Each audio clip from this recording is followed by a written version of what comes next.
a lifelong bond that is strong enough to weather all kinds of tragedies and triumphs. But when those family ties turn sour, they can become fiercely toxic.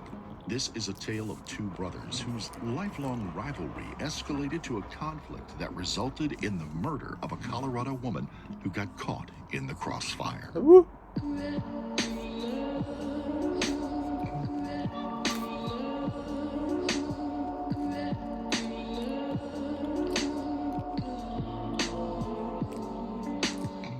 Before we begin, we would like to extend our deepest sympathies to the family and loved ones of the victim in this case, Veronica Seranana. Christopher Moffat and Veronica Seranana were in a relationship for 4 turbulent years. The good times were punctuated by Chris's violent outbursts. Despite his brutality against Veronica, Chris viewed their coupling as a beautiful love story. In reality, it was far from a storybook romance. In January of 2019, 5 months before Veronica was murdered, police arrested Chris for assaulting her. She told investigators he had been physically abusive to her more than 100 times over the course of their relationship. The most common method he used for hurting her was to force her down on her back and cover her mouth and nose with his hands so she couldn't breathe. The first time he strangled her, she lost consciousness. Chris was arrested in January for the incident. That charge, however, was dismissed in April. The following day, he assaulted Veronica again. He pled guilty to felony assault and was sentenced to 3. Do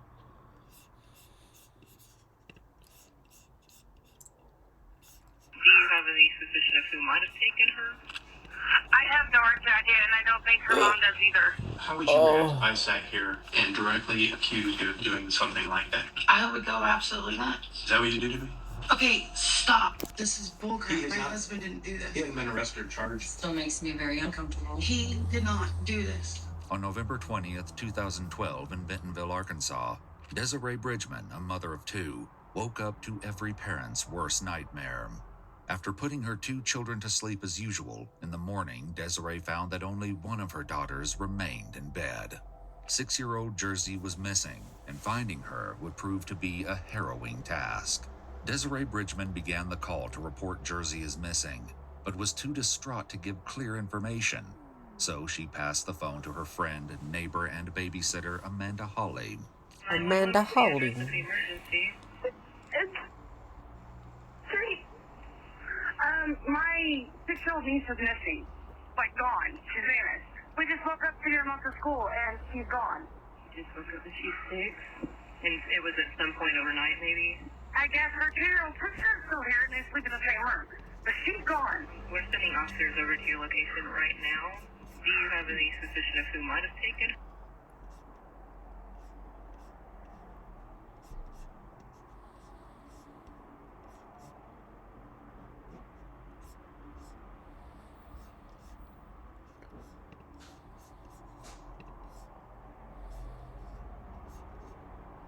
A couple months ago, I dropped a video titled "Twitch's Viewbot Epidemic is Worse Than Ever," talking about how viewbotting has run rampant on Twitch and that something should be done about it. Since this video, Twitch has made some big changes to the platform to combat viewbotters, changes that even have some of the top streamers throwing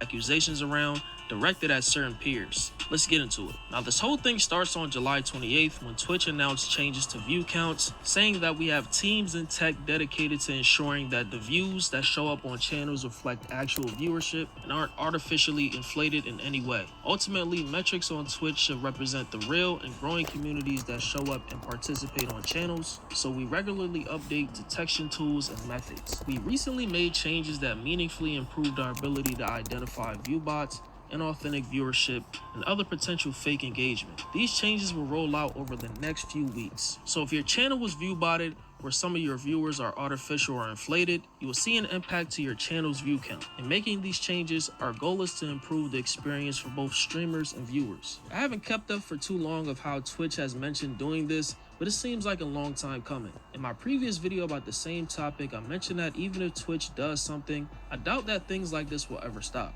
Now, the CEO of Twitch, Dan Clancy, will quote this tweet, giving clarification on their approach to detecting viewbotters, saying that as highlighted in this recent Twitch support tweet, we just updated some of the code that we use to detect and eliminate viewbots. I wanted to quickly follow up on a few key points regarding the recent update to our viewbot detection. First, I want to be very clear that we always try to detect and eliminate viewbots. However, doing this in a manner that does not eliminate real viewers can be tricky. While I know for some of you it has been frustrating, we wanted to take our time to make sure we are not inadvertently filtering out real users. Second, I want to highlight that bots come in all shapes and sizes. Sometimes streamers may be actively working with third parties to inflate their numbers. In other cases, the bots may be used to harass streamers. We don't want either type because average concurrent viewers, or ACCV, is intended to be a measure of people that are watching the streamer at any given point in time. We will continue monitoring and make updates over time to improve our viewbot detection system. In a follow-up tweet, he says that there are two different systems for detecting invalid traffic on ads and average concurrent viewers. And saying, like he said before, taking action against viewbots is complicated. He also says that he sees posts from people accusing top streamers of viewbotting, saying that those numbers are flat out wrong. I mean, why would he single out any of the top streamers, let alone say that they are viewbotting? It would hurt the integrity of the company he's running, causing advertisers and people to shift to other platforms. So I'm not surprised. This leads us to as recent as a couple days ago, where Twitch has finally implemented the changes they promised. Seeing how these changes affect popular streamers, XQC decided to drop an interesting think piece on Twitter talking about groups of streamers who viewbot. In this tweet, he says, Twitch has cracked down on bots in the 2 to 3 days, and viewbotters/victims of viewbotting have been exposed. Streamers that are a part of groups/orgs are seemingly being botted much more heavily. I don't want to start witch hunts, but the data is interesting.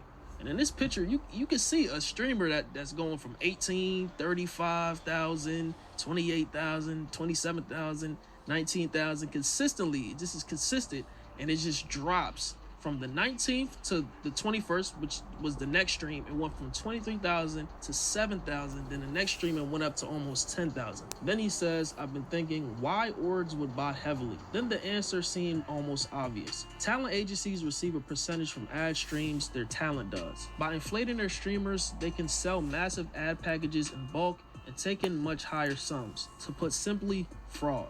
Now this is just complete speculation, I'm not gonna lie. This doesn't seem like a problem for most people, but it's the silent killer. It kills the industry as a whole. It lowers discoverability for smaller streamers significantly and cuts down their income if they were ever to make it at all.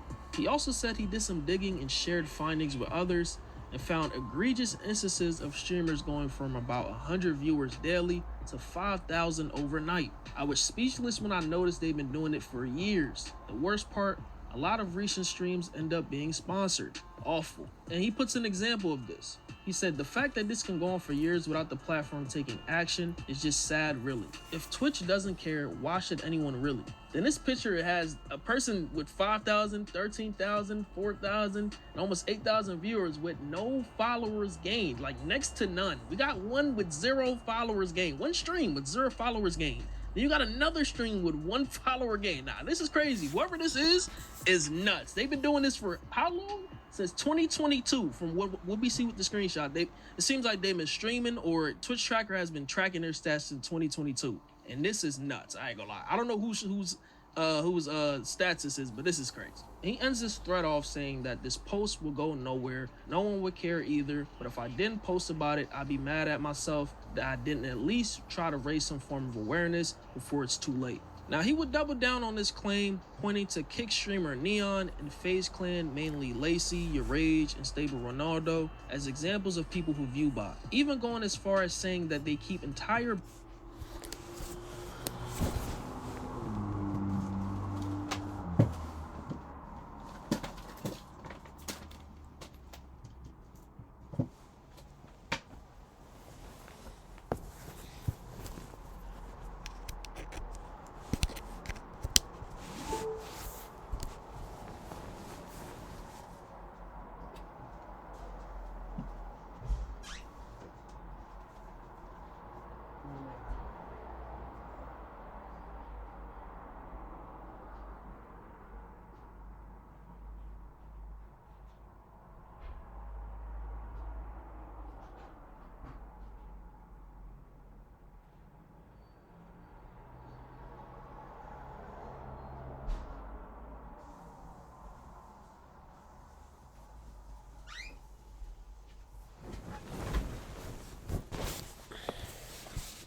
bot servers in their content house. Yeah, what? Okay, I'm catching a pattern. XQC. Hold on. I was thinking the tweets could be schizo, but could also be true. And I gotta say, okay, now we have two people that the last 2/3 days are bad. So maybe the bot stuff from Twitch actually end up being more true like now, unless we have time over rage. Jesus Christ. Okay, his stream might have crashed or something like that. There's no way that's actually true. That's actually real. I mean, that's just awful. I'm going to expose the power bill that you guys have, because I know you guys have your in-house bots at the face house. I'm not stupid. I know about the server room, by the way. I know about the power bill that you guys have every month. These are ahead of the curve. Guys, Ron and his squad are ahead of the curve. They have in-house shit, in-house server farm at home. Of course, I'm not gonna get affected by the bots going down. They have their own shit. That's crazy. What time? I want to get involved. I can't prove it right now. Next week. XQC also says that Jason Ewing doesn't view bot, which is a relief for the parasocials. I mean, you had niggas saying that he faked the breakup after the view bot patch. Like, niggas is funny as shit. Seeing this whole thing play out, Lacey will respond to XQC, saying he was confused if he was getting botted by someone or not. This nigga is unserious. I'm sitting there in bed this morning and I'm thinking, obviously the age restriction probably had a little, had stuff to do with the viewer drop, right? But what if I have been getting botted, right? So I wanted to go live to see, like literally today, to see if I've been getting botted or not. Either way, so first of all, if I have been botted, I am struggling in my own head to know what is real and what is fake, if that makes sense. I've had streams where I've had like 80K viewers, or like streams where I've had 60K or 40K, 50K, and I don't know what's real. I'm sitting at what, 10,000 viewers? Yeah, I'm sitting at 10,000 viewers right now, okay? I don't care if I have this 10,000 or if I have an extra 10,000, right? It doesn't matter to me. Because as long as y'all are still here enjoying the streams, watching the streams, that's what matters to me. It's a thing for me where it's like the bigger streams I've done where I've had 50,000 viewers or like 70,000 viewers. I don't know if I'm like struggling in my head to think about if I've made any progress. Your Rage will respond as well, saying that XQC should have never thrown accusations around without concrete proof because it creates drama, and mentions an anonymous top streamer with 30 to 40,000 viewers that told Your Rage himself that he's getting botted, but no one is talking about him. But I'm getting accused of f***ing Bob, as you say, nigga. And then I see a clip later of XQC literally saying that same shit, like, oh, there's actually been a few times where like new APIs get rolled out and I got the short end of the stick. I got hit with glitches. I was limit rated. I was ghosted. You couldn't search.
My name, my viewers were low. So there's a history of hundreds and hundreds and hundreds and hundreds and hundreds of streams that I've had since 2017.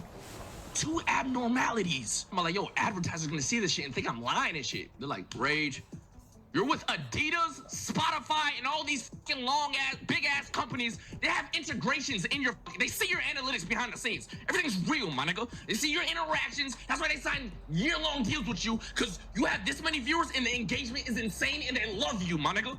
They love you. They download everything. They buy everything. They love you, nigga. The viewers are fine. Stop stressing about this shit. I'm like, oh. Right. So I'm sitting here thinking, so shit is not even perfected right now. Like shit is not, nobody knows anything for real.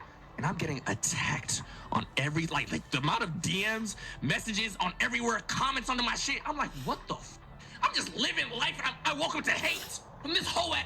What planet am I posting SG? I'll probably hit him up and be like, yo, X, like, this is where you should get this checked out. And I start talking about it more, and as more progresses, if he looks like guilty and shit, I'm like, yo, X, I ain't gonna lie. You've been buying game. Just tell the niggas that shit. I ain't about to go and try to expose a nigga without even knowing facts first. Now because I know he's gonna get hate. I don't want to send unnecessary hate to a nigga. You feel me? But these niggas don't operate like that. They don't care. We're not humans to these. We're just a talking point. We're a topic for their stream, nigga. I'm trying to figure out what the fuck going on. I'm speaking of, I can't say names, but there's literally a streamer right now that literally told me, I'm not gonna say his name because he can come out and say it when he wants to say it. He probably gonna say it soon. That he's being botted. Yet he didn't get hit. He's a top streamer that has been being botted for months, and he's not hit. And I'm getting hated on. That nigga's body probably live right now with 30,000 niggas in there right now. Alright, so I can see where both sides are coming from. You have the stats that look suspicious after the update, but at the same time, there is zero proof. So throwing accusations around does more harm than good. This is not a Jack Doherty situation where he's sitting at thousands of viewers with a chat better than Saddam. There's no way to 100% tell who view bots and who doesn't, but there are certain cases where it's so blatant, you just basically know. Cause how you got so much motion on this platform, but on another platform like IG, you averaging 15 to 20 likes a post? Like, make it make sense. And for the people asking, I mean, something like this is important to the landscape of streaming because if you don't discourage it, newer streamers would think this is the way to make it big instead of just grinding for it. Whoa. Did you just have it? Oh, I thought I just shit my pants. I'm so tired. Then when you add sponsors to the equation, it's a whole different beast. What are you doing? I'm so tired. Let me know what you guys think about this whole entire thing in the comments. It's Fargo, and I'm out, man.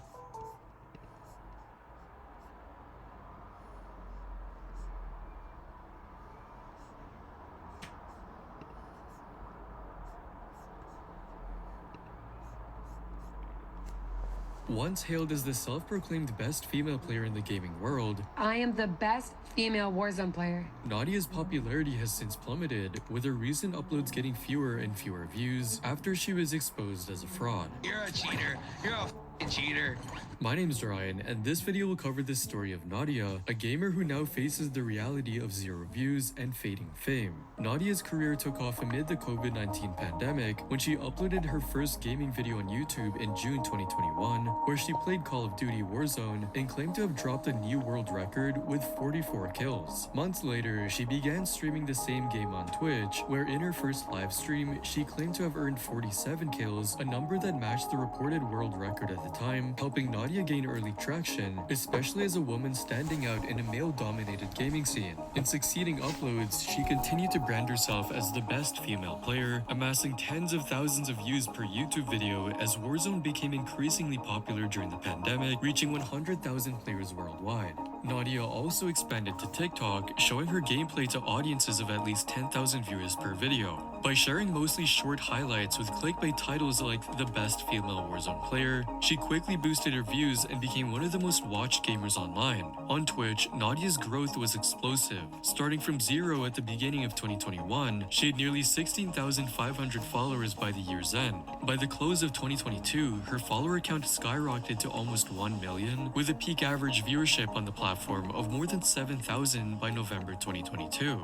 Nadia's popularity earned her some collaborations with other creators like XQC and FaZe Swag. It even earned her an invitation from Call of Duty themselves to attend the Modern Warfare 2 and Warzone 2 reveal event, which is an invite-only event reserved for top players and select creators, giving them an exclusive chance to test the game before public release and demonstrate their skills in front of the community. However, as Nadia's popularity grew and she started appearing in official events, viewers began watching her gameplay more closely, which eventually revealed the gap between her online image and her real performance. While streaming, her aim, tracking, and recoil control looked too perfect to be real. Normally, aim slips with movement, but Nadia's crosshairs seem to lock on and move unnaturally smoothly. Oh my god. Her recoil control was also flawless, which is unusual because guns in Warzone normally kick up and make it harder to stay on target. If they initiate it, oh, I'm chilling. It's just... What? GG's, monkey. Even when glitches occurred, Nadia's aim and tracking remained perfect.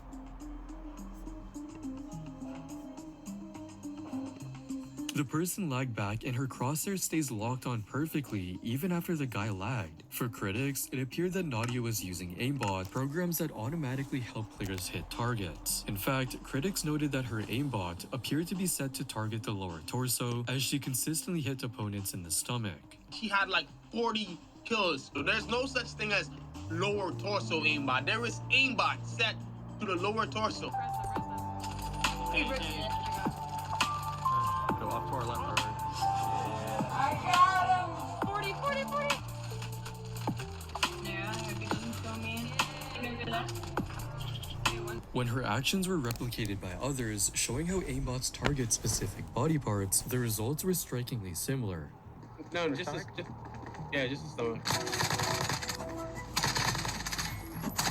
See, so let's go down.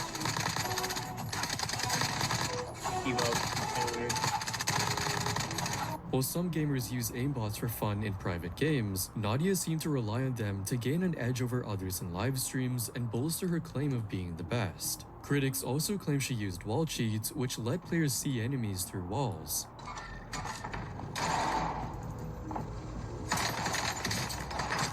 In the clip, Nadia shot at the wall exactly where the opponent was when they moved outside, as if she knew the opponent's positions even when they were hidden. In another clip, Nadia does the same thing. The opponent was supposed to be hidden inside a building, yet Nadia appeared to know their exact location, deliberately aiming and tracking them there. Many viewers also noted that in one of Nadia's live streams, she appeared to be looking at another monitor, which some suggested was where the wall cheats were displayed. For wall hacks to work, players often use two screens, one for normal gameplay and another to display the cheat interface, showing enemy positions through walls. But Nadia dismissed the allegations, saying, Everyone is talking about my monitors. When I'm in a gunfight and I get a kill, I look to the left.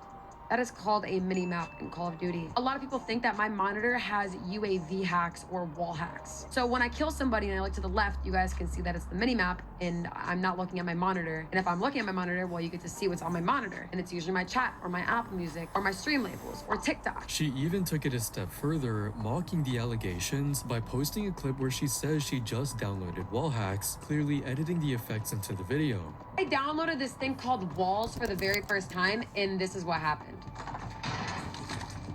Yo, how did you know? Like, I know you're here, but how do you know, Mira? Do you have the same thing? However, many viewers pointed out that it looked like her usual gameplay.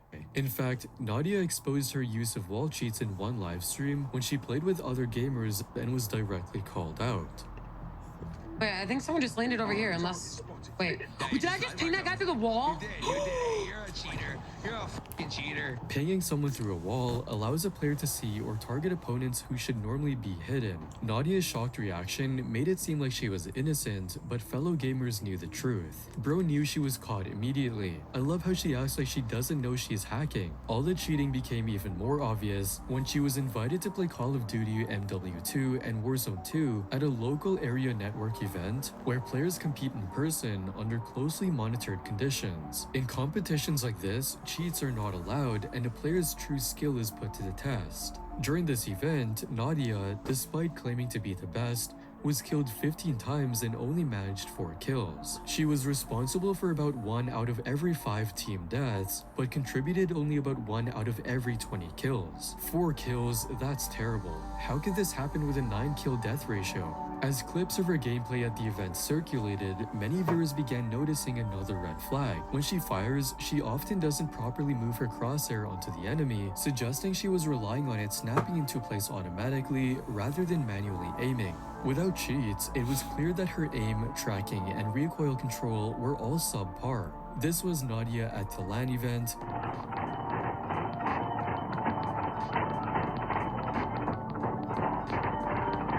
And this is her at home.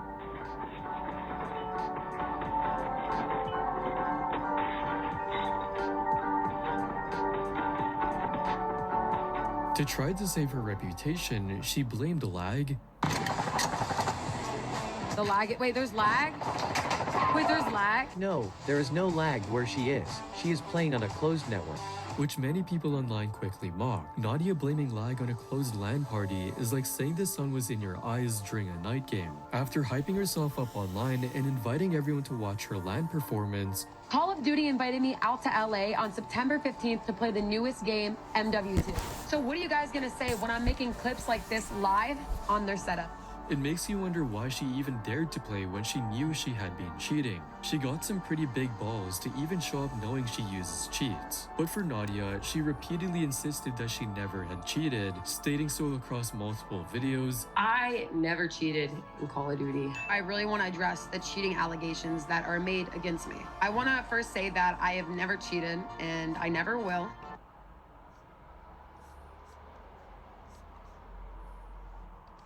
Bentilek built a successful career on TikTok from reading and reacting to funny memes, but it all came crashing down when he was exposed for his predatory behavior, turning his career into one of TikTok's most disturbing scandals of all time. My name's Ryan, and we'll be looking at how Bentilek ruined his own life and career and where he is now. Bentilek became famous for a formula that was very straightforward. He would steal tweets and Reddit posts, then read them aloud, and finish with his signature facts. Sibling relationships are strong. I'd give them a kidney, but you weren't borrowing my church. Okay, sibling facts. The entire video often consisted of nothing more than Ben laughing into the camera, with virtually no editing or originality behind it. Surprisingly, the simplicity of his videos was what made him blow up, and by mid-2021, he had gained over 11 million followers and 1 billion likes on TikTok, and the numbers across all of his social media got absurd, with followers, likes, uploads, and views all skyrocketing at once. Fans loved his content, with some leaving heartwarming comments on his videos saying, "Dude, I'm so obsessed with your videos, I can't go to bed until I see one." However, relying on a single formula eventually caught up to him. Audiences noticed that Ben was recycling content, sometimes even reacting to the same meme multiple times. Seeing this, the tone of the comments changed almost instantly, with people calling him out and even advising him to do something original. Soon, other creators picked up on it as well. Nick is Not Green, Flamingo, and several others began calling out just how repetitive his content had become, adding more fire to the criticism. So with this kind of content, I don't even think I'd call it close to comedy. You're reading something that somebody else wrote, and then you just laugh at it. I'm not gonna lie, man. Bentilek, you suck, dude. Just do something different. But it was Nick's videos in particular that seemed to get under Ben's skin, and things took a turn for the worse once Ben started taking the criticism personally. He ended up copy striking one of Nick's videos, then followed it up with an email threatening him saying, "The user is not only using my work from YouTube, but also from TikTok. A large part of the video is content that I created, including videos from the video." My God-given gift was that people are attracted to me. People just naturally gravitate towards me. My circle of influence started growing. So natural. Today we're investigating one of the hardest cases of my career, a $300 million private equity company called Goliath Ventures, where the CEO was taking private planes, buying Rolls Royces, expensive mansions, while claiming that the whole thing was audited, backed 115%. They even took retiree money. I mean, what could go wrong? And when I was called to investigate them 6 months ago, I really had no idea what I was stepping into. Little did I know, this would be one of the toughest cases of my career.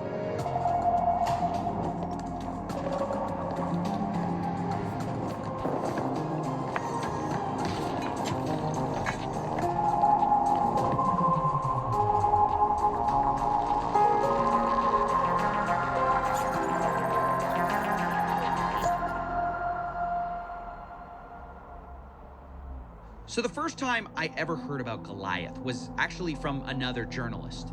My name is Danny Dehick, and I've been investigating Goliath Ventures since the 1st of September 2025. That's Danny. He's a journalist who's been featured by the New York Times, and he told me Goliath was a company that had hundreds of millions of dollars invested, and something just didn't feel right. So my first question to him was, well, who runs this thing?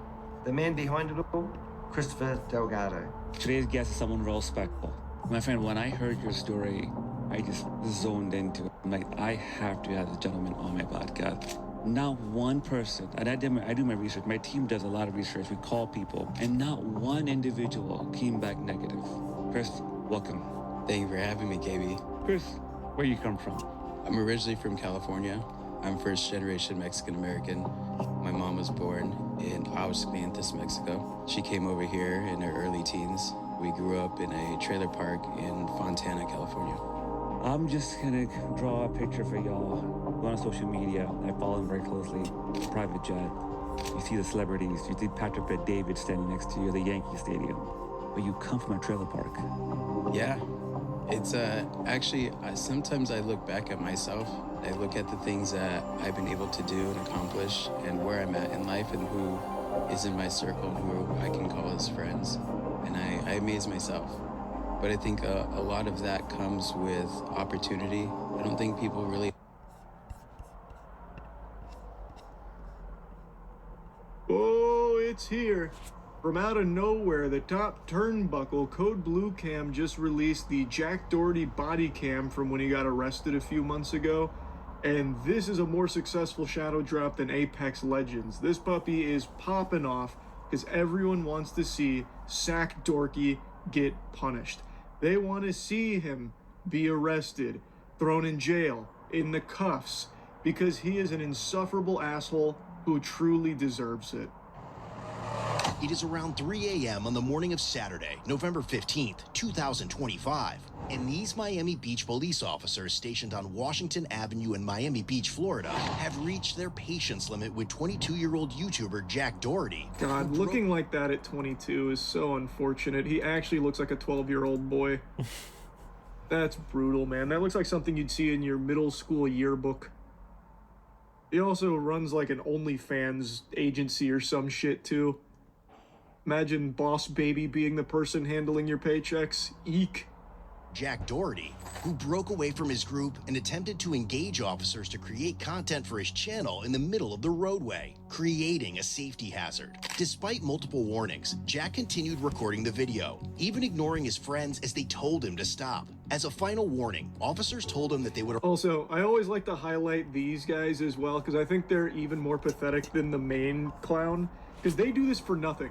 I bet this guy doesn't even get paid to hold the camera for Jack Doherty's dog shit streams. I bet he just does it because he tries to suckle some clout out of it. I bet he does it for the love of the game. Oh, Jack, do you need someone to hold your cock while you pee? Yeah, I'll do it. No, you don't need to pay me. The same thing with all the pranksters and shit. All the pranksters who have their friends run into the, like, fast food places with them, they do not see a penny of the revenue that the person makes. I highlight this phenomenon every time I see it in pranksters content or in Sack Dorky's streams. The people that are with him, his entourage, his lackeys, they deserve just as many spitballs and tomatoes as the protagonist clown, Jack Doherty, because they are enabling him. He couldn't do this shit without his cronies. So they latch on to his tiny little asshole like a hemorrhoid and suck all the juice out that they can for...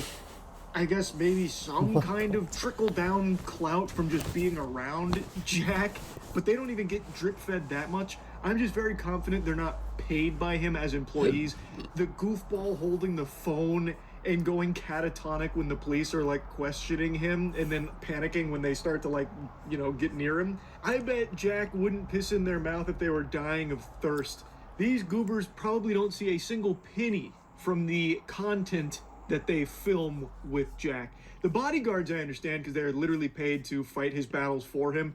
They're like his meat shield, so Jack instigates conflict, hides behind the bodyguards, and they are paid to do that. That I totally understand. But like this goober with the camera here, like I just don't think he sees anything from this. Do you think he brags about it, by the way? Do you think he's like proud of it? Talking to his friends and family like, oh yeah, no, I'm kind of a big deal. You might have seen me on Jack Doherty's stream. Yeah, I was holding the camera. I'm his glorified fleshlight. No, I don't get paid for it. But why are you laughing? No, where are you going? Why are you leaving? There has to be some level of self-awareness and shame, right? Arrest him if he didn't comply, to which Jack replied, once I'm done with this, bet. And now, as officers move to make good on that warning, they have no idea Jack is far from done recording them on this day. What? No. I got him. Hey, yo, you don't want to go neither. Back up. You said I got him. Nice work, bodyguard. Back up. What a hero. He's like actually Spider-Man the way he tried to step in there and save Jack. You want to go with him? Go to the sidewalk now. Okay. I'm telling. Now. You want to be funny? We're trying to get on the street. Go on the street. All right, I'm getting out. Who the you think you are, bro? I'm getting out the street. No, you're not. Like after I do it, who the are you, bro? I was trying to walk up the street, but doesn't matter, bro. All you had to do was get in the sidewalk. He's such a little rock. Oh, Jack. You should have got your man out there. I was trying to. Why is my webcam going so slow? Now, as officers proceed to search him, they immediately find even more reasons to take him to jail. But Jack only sees it as another content opportunity.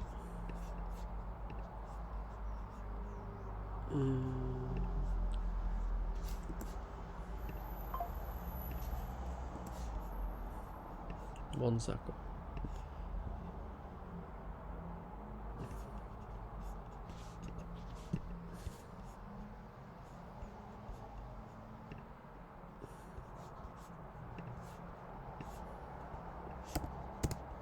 Something the officers have yet to realize. Hey, free Jack! Who just said that? Like, who actually said that unironically? You should arrest that guy for public cringe. That's worse than indecent exposure out here on the streets, yelling free Jack Doherty. Put that man in cuffs ASAP. He is too much of an embarrassing loser to be part of civilized society. Lock that guy's ass up too. Oh, good. Can I take that off and give it to someone?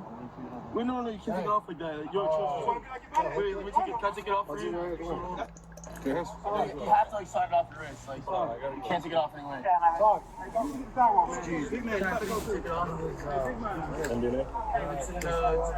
I'll check it out. Give me some.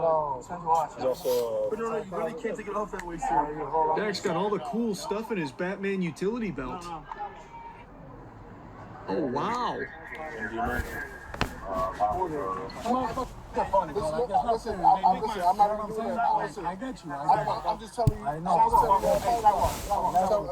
We told them a bunch of times. No. It's not even that. No, you're cool. I was telling you genuinely. I apologize on his behalf. Why?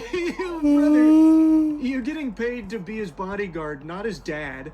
Why are you apologizing on his behalf, bro? Just go on the sidewalk. You'll get your paycheck later. You don't have to be clowning yourself like this for Jack. Can you tell him to pull up here, my friend? He can take it off. He can take the watch off 45. We'll do it at the station.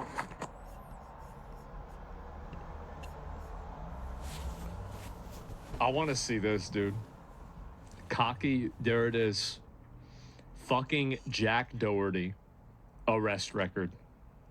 That's what I want to see. This kid sucks. I know. We got Brockway Boy getting packed up. It's about time. I'm getting out the street. No, you're not. After I do it, who the are you, bro? When an entitled YouTuber pushes officers too far, they decide to bring him in. But they are unaware of the lengths he's willing to go to turn this situation into content. What? It is around 3 a.m. on the morning of Saturday, November right. 15th, 2025. And these Miami Beach police officers stationed on Washington Avenue in Miami Beach, Florida, have reached their patience limit with 22-year-old YouTuber Jack Doherty, who broke away from his group and attempted to engage officers to create content for his channel in the middle of the roadway. So he was starting trouble with the officers himself?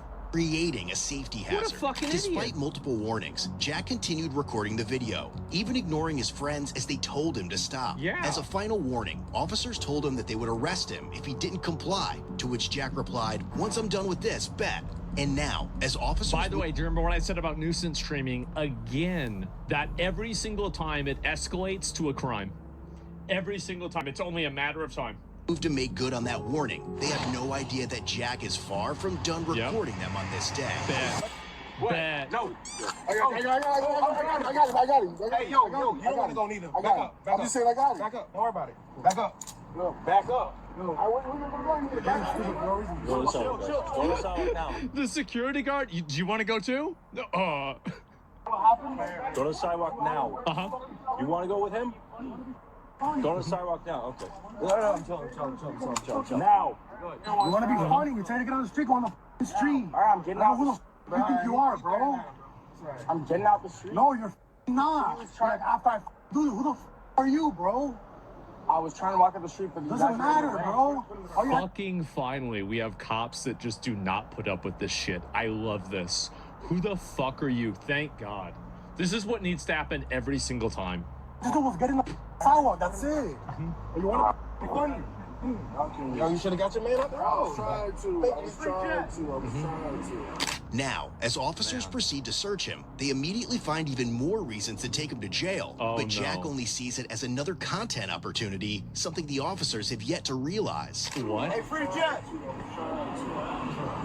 Free Jack? Cannabis. Uh-oh, someone's been a bad boy. Oh no! We normally can't take it off like that. Yo, wait, let me take it. Can I take it off for you? Yeah. You have to like slide it off your wrist. Like, you can't take it off anyway.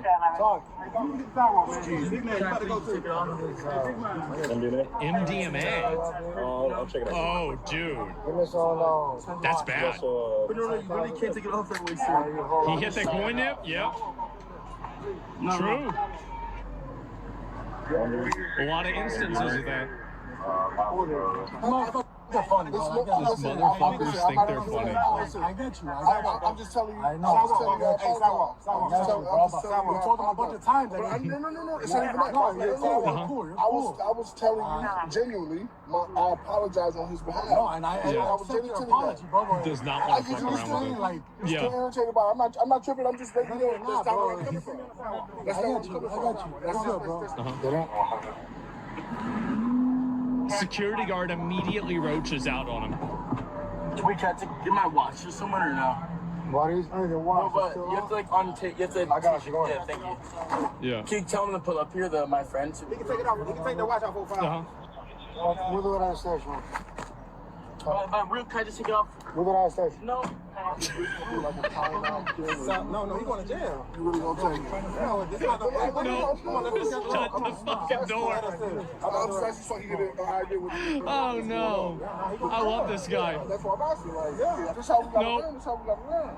With officers finding 3 hand-rolled suspected cannabis cigarettes and half of an orange oval-shaped pill marked with a 3, consistent with a Schedule 2 amphetamine, Jack is immediately brought to the station. He hitting and that this meth? is where his entitled behavior leads him to pull another move that he will soon regret. No way. No way you're fucking around at the police. Are you retarded?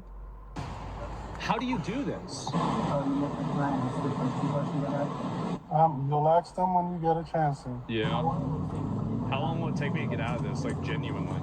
I don't know. I don't know. As soon as the judge call you in, then you'll be fine. That's my favorite part about this is the drive back to the station with the crashing out suspect in the back and the police officer. I don't know. Could you just shut the fuck up?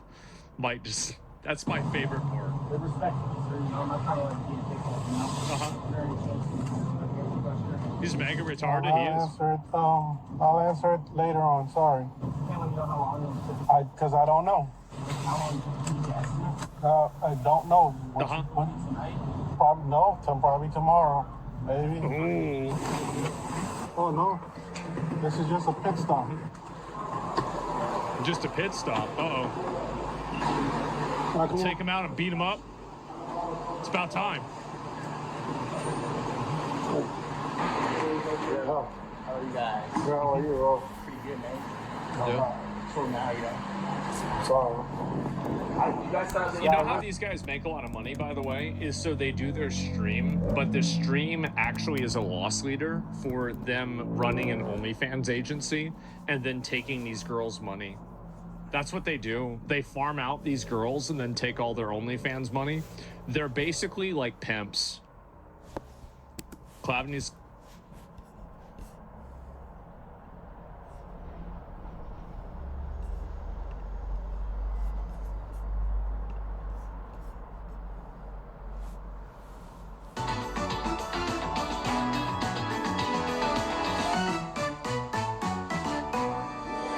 To ask you about this piece in the Daily Mail, the 4 powerful women who won't let Meghan fail. I mean, I literally looked through that list and thought, this is bogus. But the one piece I took away, or the one part of that article that I really felt reeked of truth, was the idea that Meghan Markle has been quietly working on this autobiography. That is one part of, I mean, do I think Shonda Rhimes is a ride or die for Meghan Markle? I truly don't. She's posted one thing about Meghan Markle in the last 6 years, I believe. I think there's enough Bridgerton to keep Shonda busy. But when it comes to this piece, a publishing insider told this author, Dominique Hines, that Meghan is doing voice notes on her phone at 1 a.m. She's written multiple journals, structured reflections. She's been documenting everything since before Megxit. Meghan has said something similar in The Cut, that she found a journal in Frogmore, and then we also know she told The Cut she never signed an NDA with the British royal family. The value of the material is obvious, says the article. A memoir from Meghan would not just be a book, it would be a multi-platform event with global publishing rights, an interview special, and a streaming component. That too reeks of the way Meghan thinks, to me. That description right there, that she thinks this is going to just be so much material, and now Netflix is going to care again. Spotify might even swoop in again and say, we made a mistake, we're so sorry, Duchess, you're so brilliant. And then of course the sit down, which it says Oprah's one of her ride or dies in this, so maybe Oprah gets interview number 2. They say it's expected to be bigger than Harry's Spare, which sold 1.4 million copies on its first day of release. There's some other stuff about how Meghan is trying to be careful regarding the timing because she respects Prince Harry trying to make nice with his family. We've been saying this forever, that the book is just, that's like the ultimate, I have nothing left in me, I guess. I need to do the book because I've run out of options. Did you read this piece, and what was your takeaway from it?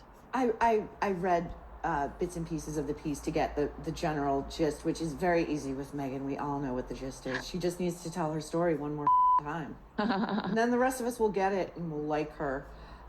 We know she's a diarist. I don't, this multi-platform stuff with the Oprahs and Ted Sarandos, his wife, who we at The Nerve have incredibly solid reporting that Nicole Avant hates Meghan. Wow. She hates her. Okay.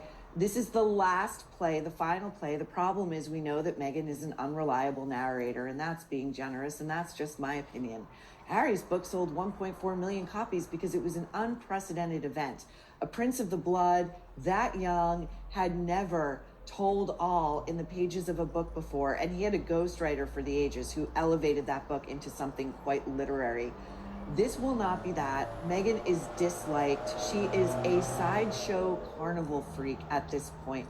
So you know what most people, I think, are going to do, Kinsey, is save their hard-earned money and rely on the likes of you and I, people who do this stuff for a living, deserve the hazard pay we get, don our hazmat suits, and go in with all the courage we can muster to read and listen and absorb anything else this trick has to tell us. And my issue with Harry's book too is they didn't fact check it. You're right. Like it's told by an author that is incredibly talented and a great storyteller, not Harry. Mm-hmm. But there are specific moments in that book that historically are not accurate. Harry claiming that he has relatives that don't share his DNA. Harry saying that he was alone at Eton, heartbroken, when he received a call from a random person that his grandmother or his great-grandmother had passed away, when in reality he was literally on a ski trip, photographed on that exact day with his dad. I think, to your point, if his book is littered with so many inaccuracies, imagine what Meghan Markle, Meghan is just focused on her truth, not the truth. And it will give us plenty to pick through and to laugh at and to discuss and to dissect. But if you are on the fence about Meghan Markle, I don't think that a book full of her truth is going to help you land on her side at all. I wanted to tell you, one of the things that really bothered her, according to this article, that she wanted to clarify was the video of her feet up when she was passing the Diana death scene. Like she thinks she can explain that away. Is there any way for her to explain that away? No. And that's why there are so many of us in America who are waiting for the day William ascends and strips these titles. If Meghan goes ahead with this book, which she will, it's a matter of if not when. The when is as defining and as telling, because when she does this, if Harry hasn't made any sort of amends with his father, no matter how tenuous, that door will be shut forever. So when she does it, will also tell us exactly how much she's trying to hurt her husband. Ooh, that's a very good point. And sad. Let's see. Hey, you get what you get. He married her, you I know? She's a destroyer, so is he. The consequences of your own actions. Oh, here's what the source said. That really stayed with her. The negative reaction to that video. That really stayed with her. So like all malignant narcissists, we're supposed to feel bad because her feelings are hurt. The decent people everywhere found that an obscenity. Got it. Yeah, she wants to explain the context properly. I'm just like, I got all day. If you have to explain context, again, this is my thing with her. She wants to be a member of the media. She wants to be above it, but make no mistake, she wants to be a member of the media with her Netflix shows, her podcasts, her book deals, her interviews, her speaking engagements, her online presence, her merching of food and whatever else she's doing over there. So, okay, here's her problem.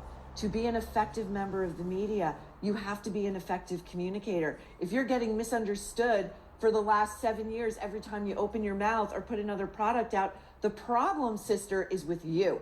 You are not an effective communicator. You have no business in this space. So get out and leave it to the professionals, like me and Kinsey.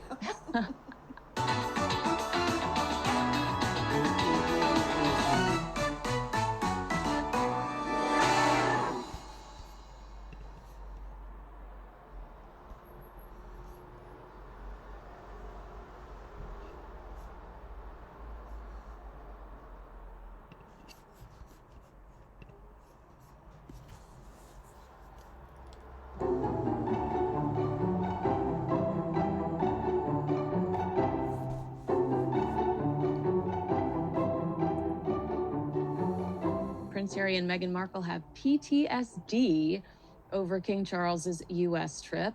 They are said to be struggling emotionally, Rupert, in the aftermath of King Charles's hit, high-profile U.S. visit, with sources telling OK Magazine the trip has proved deeply triggering for the couple as tensions with the royal family continue to simmer. According to an insider that spoke to the magazine, the optics of the visit have been particularly difficult for Harry and Meghan to process. They told the mag, "There is a growing feeling that this situation has affected both Harry and Meghan far more deeply than they initially anticipated. Watching Charles appear so relaxed and publicly aligned with Trump, who has openly ridiculed their marriage, has struck a nerve, has brought up a lot of difficult emotions and feelings to them, like a very personal affront. It's been, as they would say, very triggering for them."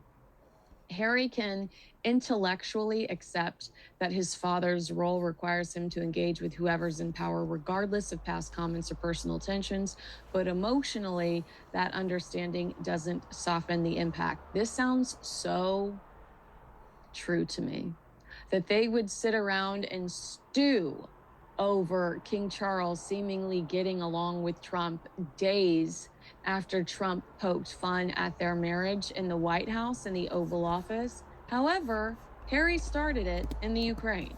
Yeah. Well, he did. And the whole thing is just, he needs to get over it, because the king, as he alluded to then, what you read out, was that they were, he was just doing his job. And whoever the president at the time, bearing in mind, was celebrating America is celebrating 250 years of independence. Oh, and by the way, I made an error on last week's program, which I just need to correct, about George Washington being born down the road. I have to say that lots of viewers pulled me up on my lack of historical reference. What is the correct answer? I've never thought about where George Washington was born in my life. Well, he was born in America. I think it was his father born down the road. But he was born in America, as was John Adams. So I offer. Well, look at you. I offer a humble apologies. So just to find a way of getting an apologies. That's so sweet of you. Anyway, but more importantly, the whole point, the king was doing his bit. It was a rip-roaring success. He was funny. He looked to be enjoying himself. He had President Trump, who must be a nightmare.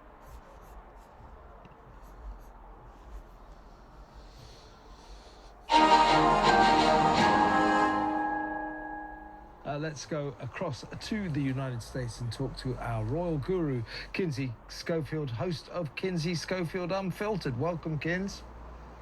Hey, Kev. Good to see you. Always a pleasure. Now, some pretty apocalyptic stories about Harry and Meghan across the weekend. The Mail and the Express here in Britain running stories saying that there's an increasing divide. As a suggestion that Meghan's naked pursuit of money is proving to be uncomfortable for Harry. He grew up in the royal family where you never even talked about money, let alone addressed the reality of needing money. He finds this all very uncomfortable. Meanwhile, shall we say, her aggressive pursuit of success, fame and fortune has caused problems, according to the Mail. The Mail saying that the couple, the Sussexes, have burned their bridges with major American figures, including Anna Wintour, the editor of Vogue magazine, and the Kardashians. More and more Hollywood movers and shakers don't want anything to do with the Sussexes. Thank you for the follow, Natalie. How would you say it? Natalia Elief 9912. That's very kind of you. I've been so lazy today. I'm just watching shit on YouTube. Meanwhile, the royal family, I mean, I know. This video is about Meghan Markle. How was your day? Oh, this. I don't know what to watch. It's just talking about Meghan Markle and Harry. From Charlie, King Charles, the royal family don't want to know this couple anymore. They don't care anymore. They don't care whether they see Harry ever. You're so much like, yeah. I'm literally shattered. Wait, I'm just gonna go have my dinner, so I'm gonna be gone for like 10 minutes. Sorry, I know you just joined, but I really appreciate you following. That it means a lot. But yeah, I'll be right back. Sorry, but thank you for watching. I'm coming.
I'm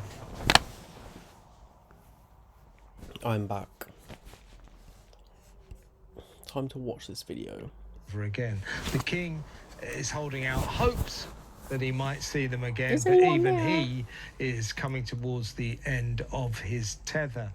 We're hearing that all of this behind closed doors at Montecito Towers, where they live, is causing Meghan to spiral.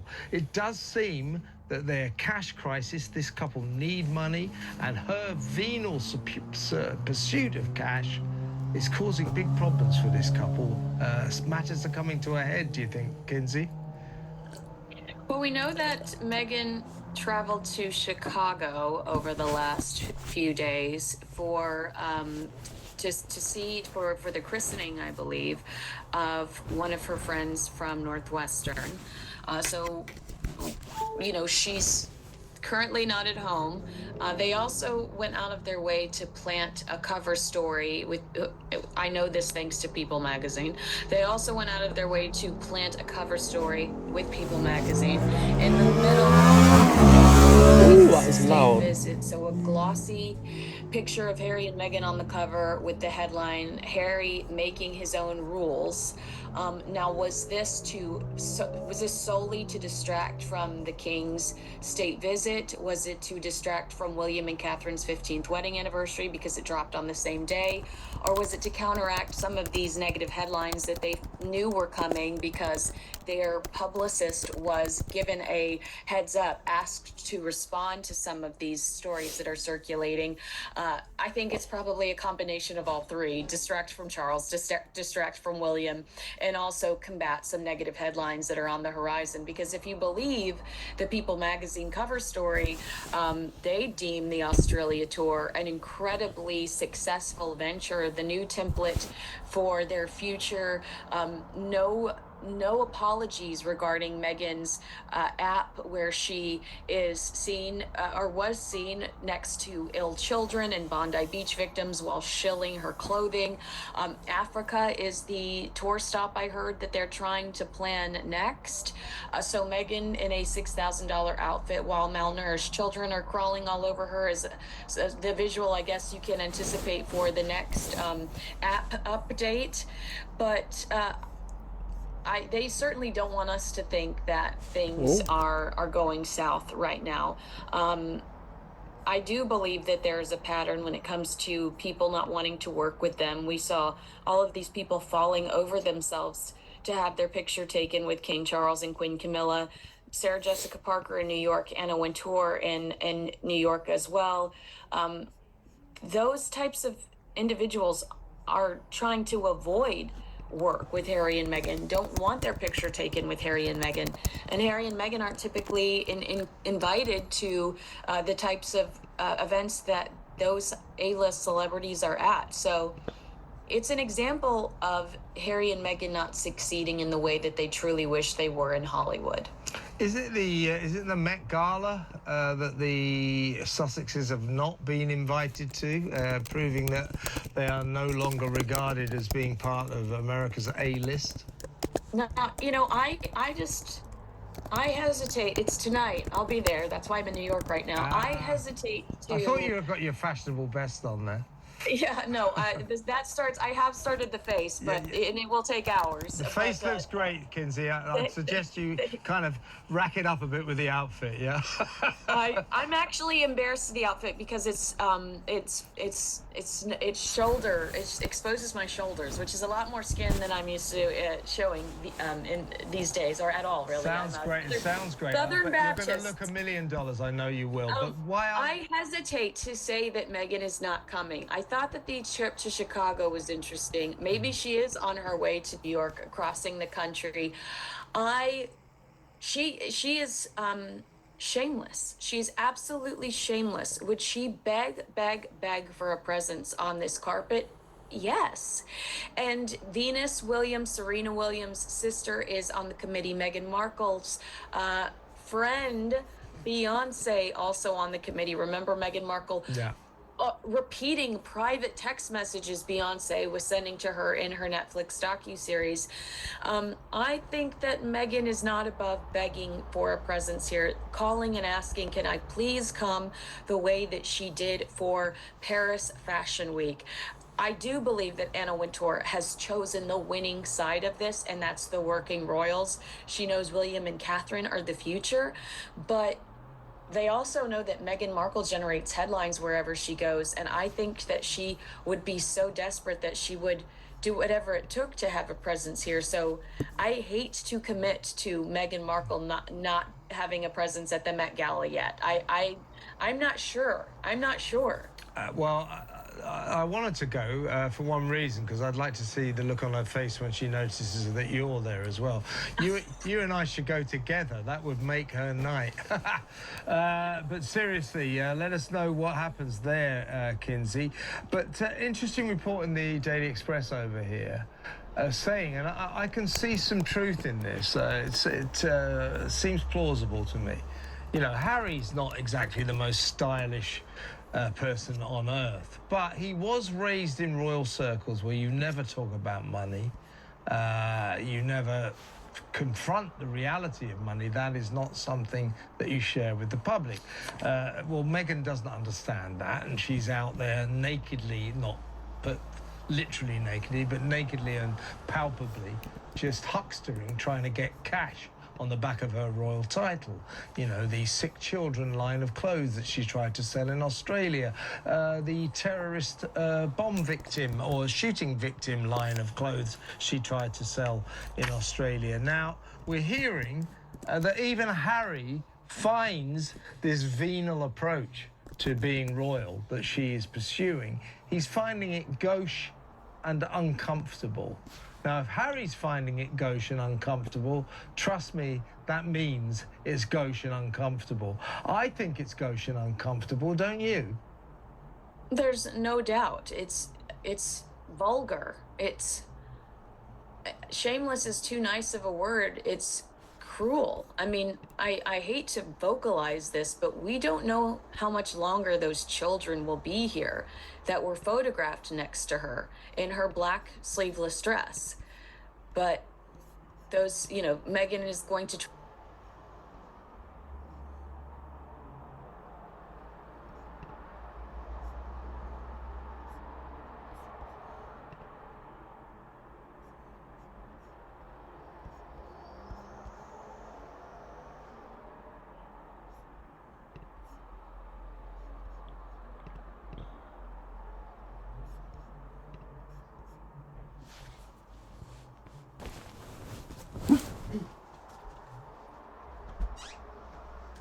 I'm so tired.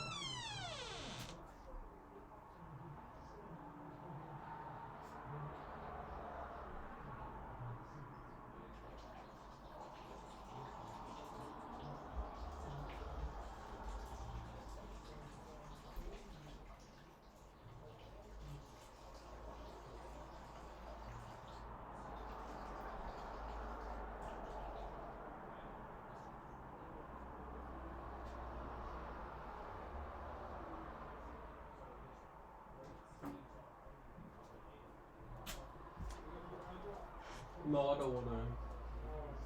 So I'm really tired. I'm tired, Shem.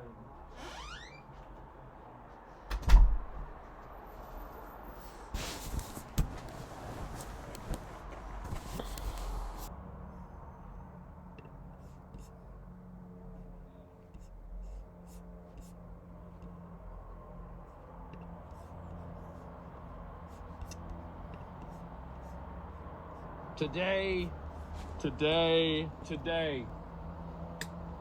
we are going to be doing a bit of an audit, a bit of an investigation on who the good boys are and who the bad boys are. Now, we've downloaded an extension, so basically what it's going to do is it's going to show you how many people are actual authentic users for watching a stream. So you've got this guy right here. Obviously, 100% of the people that are watching him are verified users. Now, you're going to see numbers that go above 100% sometimes. And the reason for that is just simply like this is 143%. The calculator is kind of wrong. So we're not exactly looking for people that are below 80%, okay? If you're below 80%, there could be a bunch of different reasons for that, right? You could have had somebody host you. You could have had maybe like a different audience from another platform that's not verified. There are a lot of reasons that you could be under 80% or even under 60%, I'd say. It depends on who it is, though. But what we're really looking for are the under 40% and under 30%. Because that is such a massive deviation that it becomes, I believe, a problem. So let's take a look and see who the good boys are. Here's two good boys right here. NMP LOL and Zach Rar. Oh, there's another good boy, eBuy. 89% verified users right here. I am at 93%. eBuy, of course, is at 91%. So there you go. Obviously, everybody here is, you know, I have a real endemic actual audience. And if you scroll down, we do see one individual here. And so they stick out like a sore thumb. And you see, let's go ahead and look through some numbers. Hey, who loves numbers? 103%, 81%, 83%, 126%. 95%, 85%, 99%, 38.4%. Uh-oh. Uh-oh, what's up with this? Let's take a look at it. So we've got a stream that has 2,400 viewers here. No, he seems to be having a good time. Very slow chat. Very interesting. Very interesting here. And so we have 2,400 viewers. Do you really think that this stream that looks like it came out of 2012 has 2,400 viewers? I think it doesn't. I think, guys, I think they're embedding or view botting. That's what I think. Let's go to the next one. Uh-oh. This stream's about to have 120% viewers. But anyway, let's see here. What are the rest of them? All right. Seems like everybody here is pretty authentic, pretty real. This guy's at 51%. Hard to say what's going on there. 51% is pretty low. Same with this one. Very hard to say. It's also not an English-speaking stream. It's not as egregious as the other one, so we're going to go ahead and skip that one. Let's look at the Counter-Strike category. As you can see here, Counter-Strike engages in promoting gambling to children, facilitating people ruining their lives, selling items that are worth nothing for thousands of dollars. But not even they will stoop so low than to embed. There is one person, however. Jason R. 32% viewers.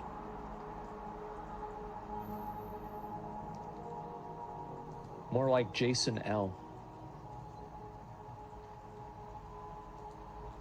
3%? No, it's 32. It says 32.6. Yeah, it says 32%. 3%. Oh God. Oh, whoa, wow.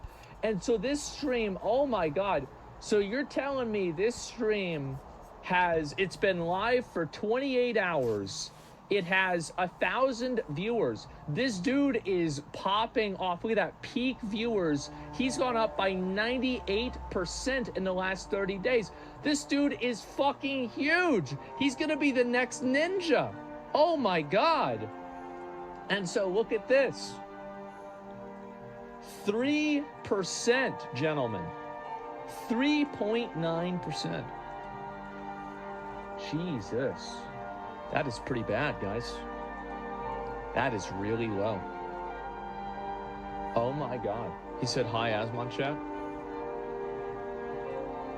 I would say hi to his chat, but there isn't one. So I'll just say hi, Mr. Streamer. Hope you're having fun. Let's go to the next one.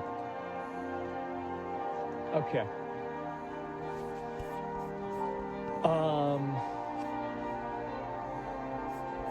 We'll look at Cyberpunk, maybe.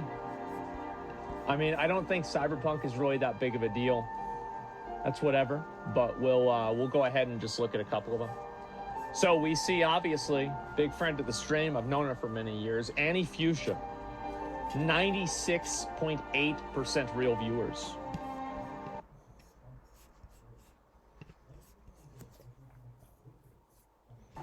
"20 minutes after Trans World Airlines Flight 847 takes off, a stewardess in first class hears screams coming from the back cabin. When she opens the curtain, a man sprints towards her, kicks her to the ground, and drags her all the way to the cockpit. Behind them, another man is holding a handgun and the lock pin of a live grenade between his teeth. If he lets it go, it goes off. Before the stewardess can warn the pilots, the two men kick in the cockpit door and pistol whip the crew. One of them points the gun at the captain and orders him to divert the plane. Beirut, Lebanon, now! The hijackers have demands, and they are willing to spill blood to get them. This is how a routine 3-hour flight became the longest airplane hijacking in history. On the morning of June 14th, 1985, 3 young, well-dressed Lebanese men were among the many people waiting to board Trans World Airlines Flight 847 at Athens International.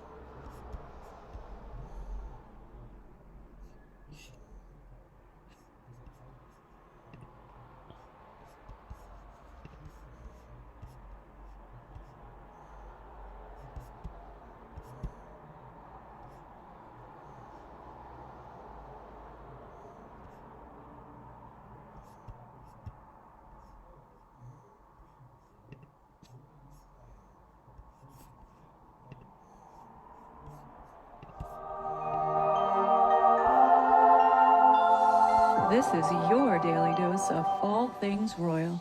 Welcome back, my gorgeous, good-looking friends. It's like never ending with these two. So today in The Guardian, I'm pretty sure that the Sussex team has put this out because we have this court case going on, but more whining and moaning. And I just want to go over it because it just goes to show how unbearable these two are becoming. And at some point, you're going to have even the media not wanting to go near this couple if this is the headache that they're going to continuously keep putting on people. They just do shit to make people annoyed and irritated, and this is a perfect example. So it says here, the Daily Mail's aggressive approach to reporting on Prince Harry and Meghan's Australian visit has irreparably damaged the Sussex's ability to brief press ahead of trips, Guardian Australia has been told. The Daily Mail's Australian website broke an embargo by publishing details of the royal couple's movements 5 days before they landed in Melbourne, despite that information being strictly non-publishable until they arrived. These two idiots are acting as if this so-called embargo applies around the world. Maybe in the UK they have rules and regulations on when things can be published because we know that the royal family has a lockdown on the media. But in the United States, who gives a shite about when information is put out? This is freedom of the press, and that's your own fault, Meghan and Harry, thinking that oh, you're putting an embargo? Who the hell are these two? The Mail reported under wraps details about the location of the stops in Melbourne, Sydney, and Canberra, as well as background notes and a Q&A against the instructions given to media by the royal pair's team. Okay, so stop for a second. Isn't Harry suing the Daily Mail? Why is he giving the Daily Mail information?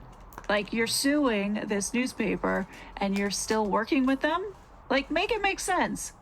And by the way, it's off-putting that they're writing this article and referring to these two as the royal couple. Well, Harry and Meghan live in the United States, and their names are Harry and Meghan Mountbatten.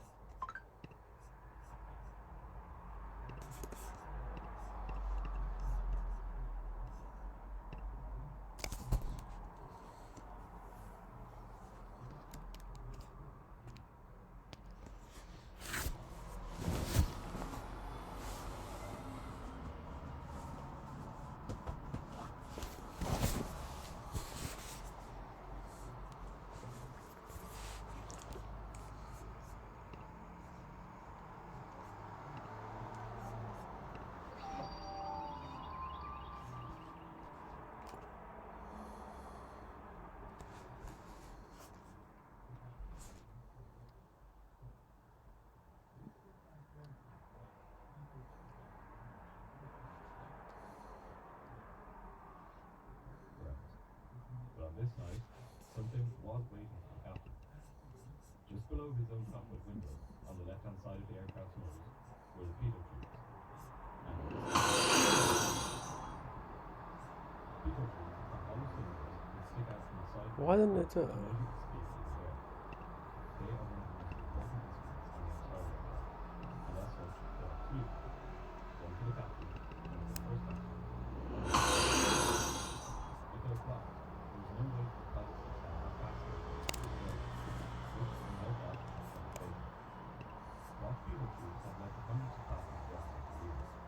In fact, there were two such incidents here on the channel. But in Brisbane, it's standard procedure while an aircraft is on the ground for ground crews to block the pitot tubes on purpose. The reason for this is that Brisbane is as a mud box, which makes its nest with exactly this kind of structure. In fact, mud wasps have caused a number of serious incidents on passenger jets. Ground crews have Oh, that's why. I'm an idiot. They should have been removed by the time the captain was carrying out his walk around. But because of miscommunication between ground staff and ambiguity over which border was to be removed, it was now up to the captain to discover. Hey, it worked. This shouldn't have been a problem. After all, ensuring that the pitot tubes are unobstructed is one of the most important parts of a walk around. Yet, for whatever reason, as the captain made his way around the aircraft with his torch, he appeared not to notice these bright red covers on the pitot tubes.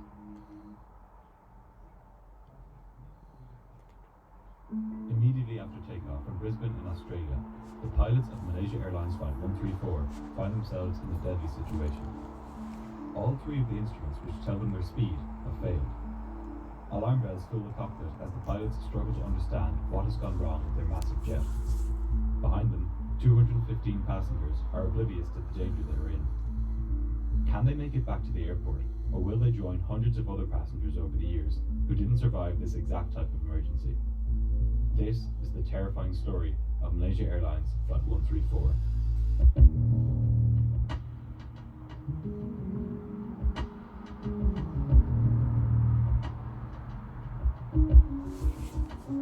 On the night of July 18, 2018, 215 passengers and 14 crew boarded a Malaysia Airlines Airbus A330 at Brisbane International Airport in Australia. They were bound for Kuala Lumpur in Malaysia, an 8-hour journey. However, seconds after takeoff, the pilots would find themselves in a critical situation, one which would ensure that they would not make it to Kuala Lumpur on this night. As the passengers settled in for the long journey, outside the aircraft was a hive of activity. Refuelers had filled the plane's tanks with over 50,000 kilograms of jet fuel, while baggage handlers were loading the passenger bags, and ground engineers topped up the engine oil. This process looked chaotic from the outside, but everybody involved had their own distinct role.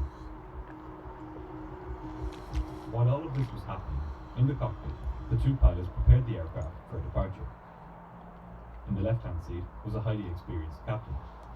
He had been flying with Malaysia Airlines since 1993, during which time he had racked up over 10,000 hours flying Boeing 737s and 747s. Flying Boeing 737. A year previously. As such, he was relatively new to the Airbus, with just over 500 hours in the aircraft. Sitting to his right was the first officer, who, while less experienced than the captain overall, had almost 10 times the amount of flying hours on the A330. The first officer had started his career with Malaysia Airlines in 2009, when he flew the Boeing 737, before training to fly the A330 in 2011. Both pilots were well rested, and as they prepared their plane for departure, everything appeared routine. But on this night, this very routineness would lull a number of key people, including the captain, into a false sense of security.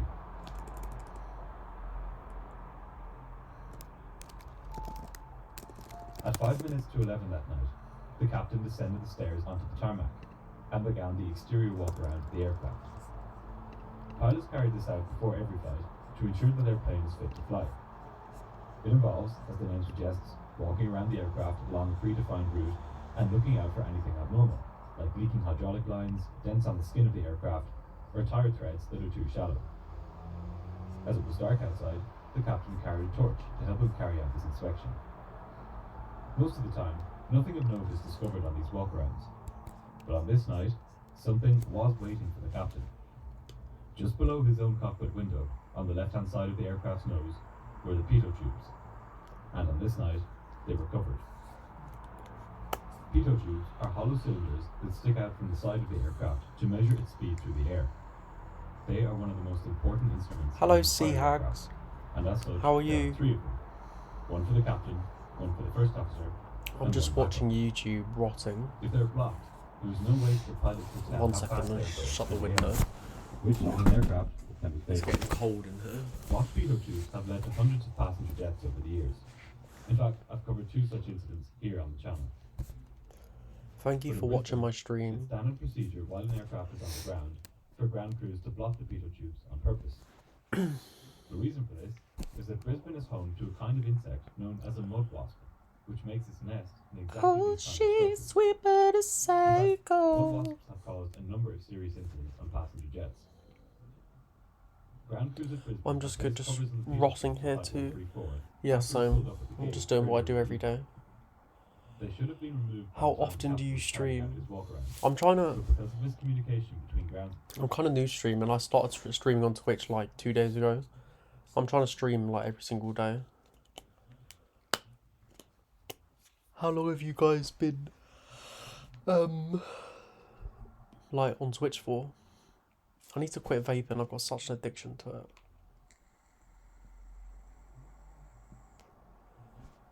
Yeah, Sam, that's all I do is rot. All I do is go to work, come back, rot, watch YouTube, and then I repeat the same day over and over again. And I suck on my vape.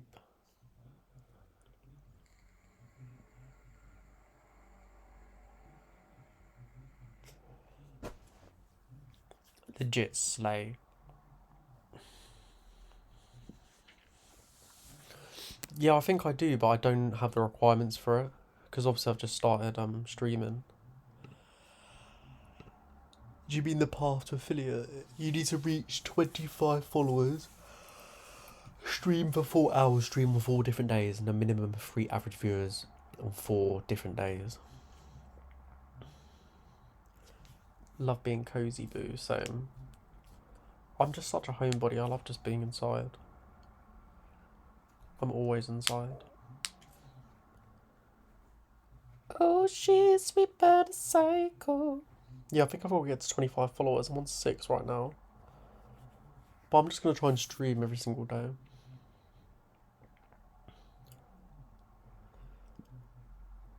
When I'm away from you. and ambiguity over who Where are you guys from?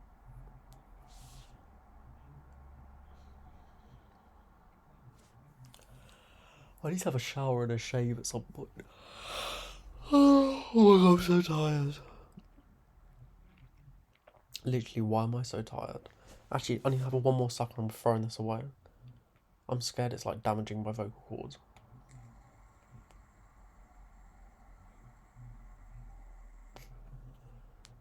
Right, that's it now. I've lobbed it over there.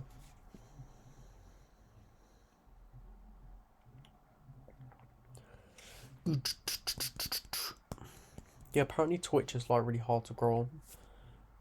They say like you're meant to have like post content on other platforms, but I just went straight to Twitch because I'm lazy. Where are you guys from?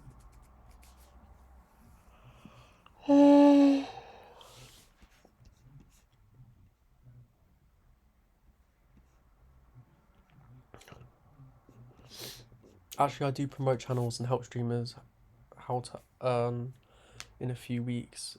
The Us and Also Lazy as Fuck. From the Us and Also Lazy Fuck, yeah. Really, how do you promote them then? I've got no money, so I wouldn't be able to pay for anything. I'm poor. United States, oh my god, jealous. I want to go to the United States so bad. Everyone always like shits on America, but I don't know, it looks really cool. I want to go. I would just be. That's a bot, boo. Oh, is it a bot? It seems so real though, the way they're talking. These bots be crazy. I lost a follower, so sad. It must have been the bot.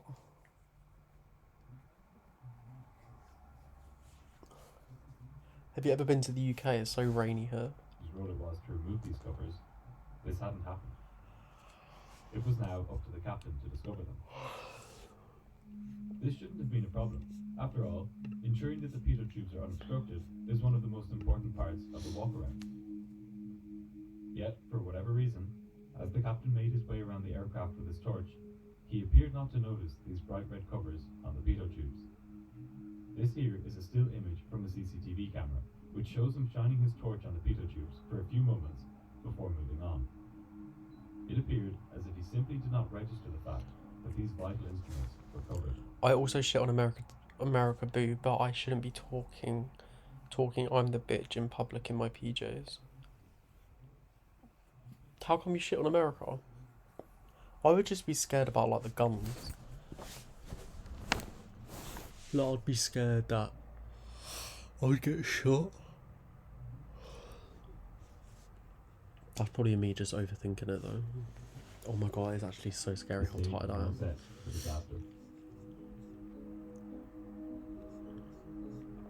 Meanwhile, the first officer was I need to get some more water. I'm just gonna go get some more water, I'll be right back. Give me a second.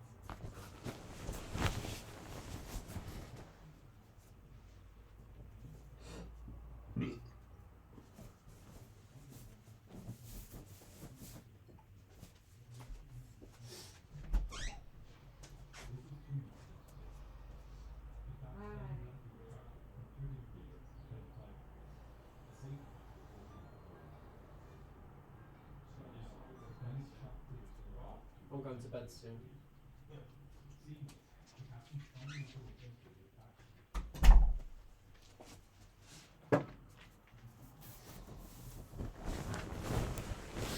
I'm back. Oh my god, look terrible. I feel that sometimes, but it is what it is. In the UK, you gotta like, be scared you're gonna get shagged. You gotta be careful of the roadman with a knife.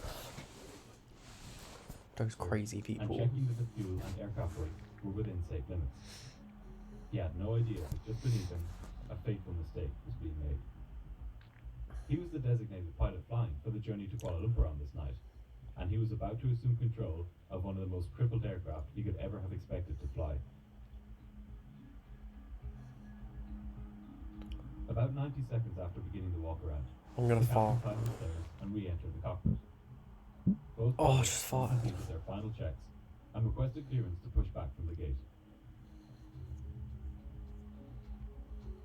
At 11:20 that night, Flight 134 pushed back. Disaster was approaching, but there was now one final chance for somebody to notice the pitot tubes were covered. As part of his duties, the dispatch coordinator, who walked with the aircraft during the pushback, was meant to complete a final external check of the aircraft. However, on this night, Oh my God, I'm so tired. this had already been carried out by the maintenance. His final duty was to remove the nose wheel steering pin from the nose wheel assembly and to show this to the pilots before they taxied out to the runway. Here's a CCTV image of him doing just that. The pitot tubes are plainly in view here, but the dispatch coordinator had simply failed to notice them. As the pilots taxied out to runway 01, they were blissfully unaware that just outside their cockpit windows, all 3 of their pitot tubes were covered. These pilots were about to unwittingly join an unfortunate group of flight crews over the years who had experienced a similar problem, many of whom did not live to tell the tale. The 215 passengers behind them were similarly clueless about the danger that they were in. At 11:25, the first officer powered up the engines for takeoff. The giant jet began to accelerate, but mere seconds after applying takeoff power, the first sign of trouble emerged. As the aircraft accelerated through 50 knots, or about 90 kilometers per hour, the captain noticed that his primary flight display was not showing any speed reading. He mentioned this to the first officer. Oh heck, girl. I want no part of shanking while I'm out looking like a fruity in my PJs and slippers. Yeah, same. I feel like it's more so in London. You always hear stories of like people getting shanked in London. People carry around like an... I don't know if you've ever heard, it's like a zombie knife. They like have these things in their like trousers, and they literally have these massive machetes, and they're like running around like a madman. That is scary. Speed. Things happen extremely quickly during takeoff, and pilots have seconds to decide whether to stop the plane on the runway before there's not enough room left and they have to fly. The pilots were only just beginning to get to grips with the unusual situation when the plane blew past 100 knots, or about 180 kilometers an hour. The captain looked at the ground speed indicator and called out 100 knots, which is part of standard procedure because above this speed, pilots are encouraged to be what's known as go-minded. Yeah, I heard of them. It's definitely scary, but I need to be cozy. Same, that's why I just stay inside. I'm too scared to go out in public. I'm cold now, I'm putting this back on. This was a critical juncture. The pilots now had seconds to make a decision. Continue with the takeoff or abort it. Whereabouts in America are you from? But which was better? The captain again highlighted the malfunctioning speed tape to his first officer. If there was ever a time to abort the takeoff, it was now. But the pilots continued. In a last-ditch effort to get a reliable airspeed to show up on their instruments, the first officer said, go to 80 or 3. He hoped that by getting an airspeed reading from a different pitot tube, he would be able to get a reliable indication of airspeed. But unbeknownst to him, all 3 tubes were blocked. Within seconds, Boston area. the aircraft had Oh, not to bring up a tragic event, but I love watching the Netflix documentary, The Boston Bombings. That documentary is so good, but it's crazy that that happened. Like, those people The are end of the crazy. runway was fast approaching. The pilots were now committed to carrying out the most dangerous takeoff of their careers. They were about to take a fully loaded passenger jet into the air with no idea of how fast they were going. The first officer began pulling back on his side stick, and the aircraft's nose started rising.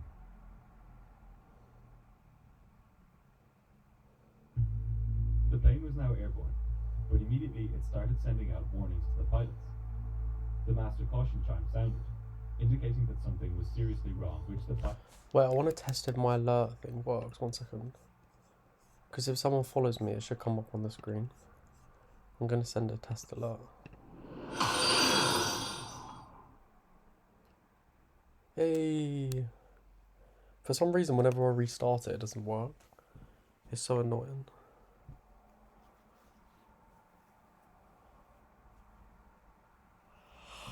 Oh my god. I'm so tired.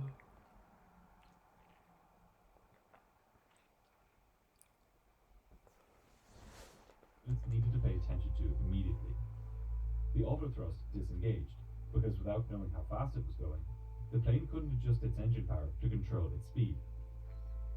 The first officer acknowledged this, and he kept the thrust levers set at what's known as maximum continuous thrust, which provided the greatest amount of engine power that the engines could sustain over extended periods. Now that he was in the air, his main priority was to prevent an aerodynamic stall. This occurs when a plane simply doesn't fly fast enough to keep itself in the air. If the first officer let his plane get too slow, it would simply fall out of the sky. However, at this point, the pilots missed an opportunity to carry out an important procedure. They had identified that their speed indications were not working, yet they did not carry out the unreliable speed indication procedure. Part of this procedure included items which the pilots were supposed to carry out from memory, rather than referring to checklists. The reason for this is that their situation was so critical that precious time could not be wasted looking for the appropriate checklist. Whatever margin of safety the pilots had was now diminishing. Importantly, this procedure involved pushing the engines to their maximum setting, known as toga thrust, or take-off-go-around thrust, and pitching the nose up to 15 degrees. This would ensure that the plane climbed safely away from the ground without losing speed and stalling. It didn't occur to the pilots to carry out this procedure, and as a result, they were lower and slower than they would have wanted to be. Again, the first officer switched his attention to troubleshooting. He wanted to get some indication of how fast the plane was going. He again asked the captain to put the air data reference switch to 3, which would change which pitot tube was providing airspeed data to his instruments. The first officer figured that while 1 or 2 pitot tubes could be blocked, it was almost impossible that all 3 of them were. And yet, that was exactly their situation. The pilots moved this switch to ADR 3, but there was still no change in their instrumentation. The speed displaying on their instruments was completely false. Just when the pilots thought that their situation couldn't get any worse, a new warning displayed on their instruments. It alerted them that their plane had entered what's known as... Are you going to go for a walk? Why? I'm just wondering. It's very suspicious to ask me that. What are you going to do? Nothing. You're going to go on cam, aren't you? No, I'm not. You fucking No, I'm already live on Twitch right now. You're getting your arse out, aren't you? No. This is a critical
They would have to safely navigate back to the airport, all while coordinating their return with air traffic control. As the plane approached 10,000 feet, the first officer asked air traffic control if he could climb to 15,000. In their situation, it was never a bad idea to put more distance between themselves and These the ground. summer nights last year. What? I'm not doing anything. I'm literally just watching YouTube on Twitch. With the first officer flying the plane, the captain called out the required pitch Oh, and power bollocks. to keep the aircraft within safe parameters as it climbed. However, at one point, the first officer told the captain to pause this procedure as he needed to focus on flying the aircraft. Again, this showed excellent management of the situation by the pilots. Their priorities were in the correct order. First and foremost, they had to fly the plane. Oh no, Shane, because I'm going to eat that.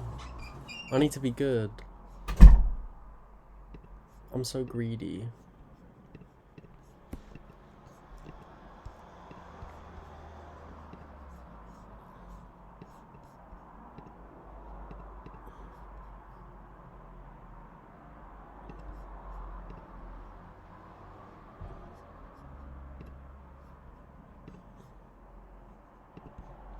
Will you still love me when I'm no longer young? Washing away, transform, fit to screen, and then I need to take this one and bring it to the top.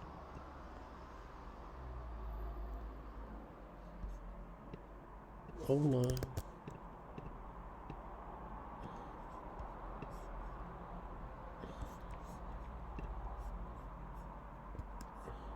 Bat and Windsor. We don't address them by their titles, nor do we give a shit to address them by their titles. They are not royalty here in the United States. The Guardian has been told the Sussex's media office complained, resulting in the Daily Mail report being taken down.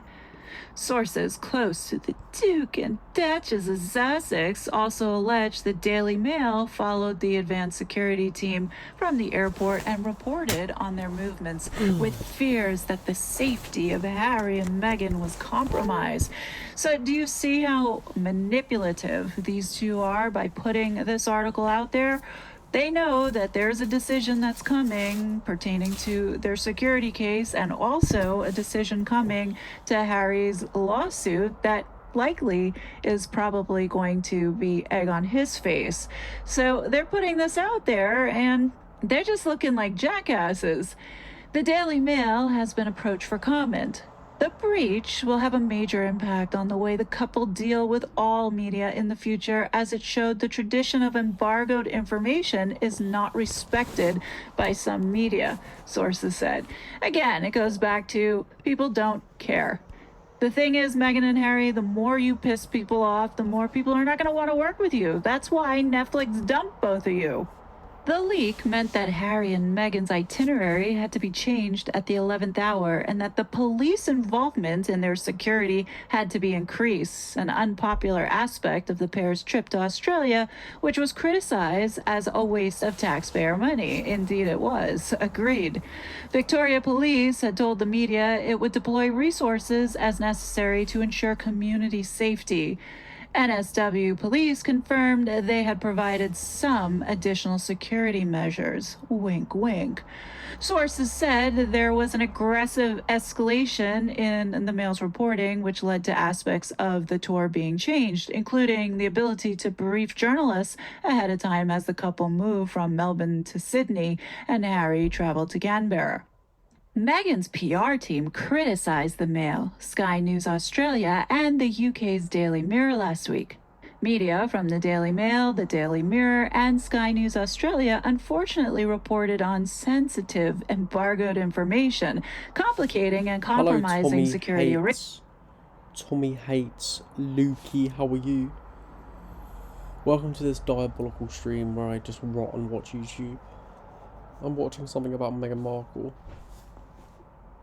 Really some riveting content going on over here. Arrangements. How are you doing?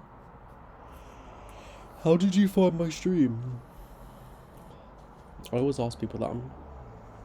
I'm always curious how people find my stream. Do you just scroll to the bottom? A spokesperson from Meghan's PR team said last week, "We are therefore no longer..." Well, I'm going to put a different video on. This one's kind of boring. I want to watch this actually. This one's meant to be good. Search Negator. Yeah, that's how everyone said they found me. Like people who watched me. Big up.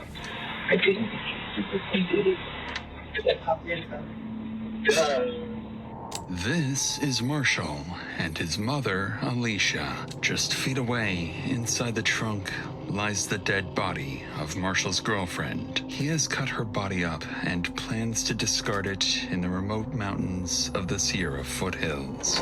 Over the next crazy. Where are you from? several weeks, a series of small mistakes in Marshall's cover-up would bring him face to face with local police and USA. the FBI. I'm so jealous. Everyone keeps saying they're from the USA. I wish I was from the USA. I love America, but I always hear people who live in America are like say it's bad, but I don't know. I've always wanted to go to America. FBI watching detectives unknowingly walk past his murder scene and slowly discovering the monster he truly is. Any idea where she may be? Brother, I'm gonna keep it a buck with you. I don't know. I think the thing I'm scared of is just like guns. I know it probably would never happen, but I just get scared that someone could just like whip out a gun and pop a cap in my head. Like that actually scares me for some reason. Thought about maybe she was trafficked. Yep. Oakley PD, come out with your hands up! Thank you. Merci beaucoup. It's approximately 6:30 p.m. in Antioch, California, when 24-year-old Alexis Gabe is seen at a Chevron gas station. While filling up her car, she receives a message from her boyfriend. "Are you still coming over?" She replies, "I can only come by for a bit." I'm sorry people trying to shoot you. No. No one would probably actually shoot me. It's just like a fear that I would have. I just love that America's so big. Like I'd love to go to Area 51. I don't even know where that is. Where is Fear is Strong? Is Area 51 in Arizona? After paying, Alexis gets back on the road, and by 6:37 p.m., she's seen like Nevada arriving at her boyfriend's house. He doesn't know it yet. What state are you from? But I'm gonna try and guess. Is it Michigan? She's there to break up with him. A decision that will carry far greater consequences than she expects. Washington. That's not even a state, is it? 2 hours pass. Then Alexis's car is seen leaving Marshall's house, but something isn't It's a state and no, I'm not. Florida. right. Who would even kill someone? Yeah, literally, this is why I love watching these videos, because I'm always like fascinated, like who is actually this crazy that they would kill someone. The vehicle takes an unusual route. Oh god, no, never Florida. Really, I thought Florida was meant to be like really hot. Isn't it like Tornado Valley or something? Alexis never uses to get home, and just 12 minutes later, roughly 6 miles away, it pulls into a quiet residential neighborhood. A masked figure steps out of... I still need to try and guess what state you're from. Las Vegas. Wait, that's not a state, is it? Is it a state?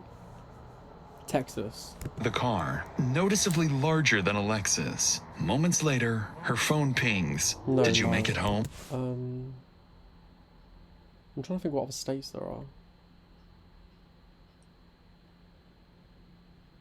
What's that state Jeffrey Star went to? Oh, Wyoming. And as the figure disappears into the distance, Alexis is never seen or heard from again. Very close. Ohio? Ohio? I don't know where, like, that's close to. No. Oh. Sheriff Department. Missing persons report. Is this a family member or friend? Family member. Sister. And how long ago did you last talk to her? No one's heard from her since she went to see her ex-boyfriend last night at 8:30. And she's not answering her phone or anything? Colorado. How do you say Colorado? Oh, I'm so jealous. I wish I was in America. No, it's going straight to voicemail. The UK is just, it just rains 24/7. On the line is Alexis Gabe's sister. Her tone is urgent as she insists on filing a missing persons report immediately. To better understand the situation, dispatch sends Officer Rod Coutney to the family's home. Yeah, the UK is just, I don't know if you've ever seen Twilight, but Twilight has like a grey, like, dull filter throughout the whole film. That's the UK, it's just permanently grey. Although today actually, well, it's still cloudy, but it's just always cloudy. And That's where he learns why Alexis's family is already fearing the worst. Good morning. How you doing? I'm a detective with the police department. I'm gonna get some info from you guys, and I'm gonna start looking for Alexis. That's okay. Okay. Does she ever make any like sort of statements? No. Okay. Is she generally pretty happy? Yeah. Okay. She's always out. Not every day. She's always out? Do you know where she goes a lot of the time? With her friend, E and Ria. She's with us yesterday too. Does she have any mental health issues? It's generally an antidepressant. Yeah, I know. That's what she said. That's why she's looking out for the doctor. She's seeing the doctor. Okay. When they have accident with her boyfriend, car accident. She said she have a chiropractor appointment. Who's her boyfriend? The one that we know is Marshall. Marshall. Jones, yeah. Okay. And then we just find out yesterday. The friend said Marshall threatening Alexis. If they gonna broke up, he's gonna kill or gonna kill Alexis. Oh, okay. And this is Marshall? Marshall. Yeah. Okay. Needless to say, the officer knows exactly who they need to speak with next. According to Alexis's mother, Marshall Jones is the boyfriend she went to see last. But even more troubling is her claim that he had threatened to harm himself or Alexis if they ever broke up. As Coutney wraps up his initial search, he relays the information to his sergeant. From there, requests are made for street CCTV footage, a real-time location warrant for her phone, and most urgently, another officer is dispatched to Marshall's address. Later that afternoon, the officer arrives at the house, knowing Marshall is one of the last people to see. I'm just gonna go for a wee, I'll be 2 seconds.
I'm back.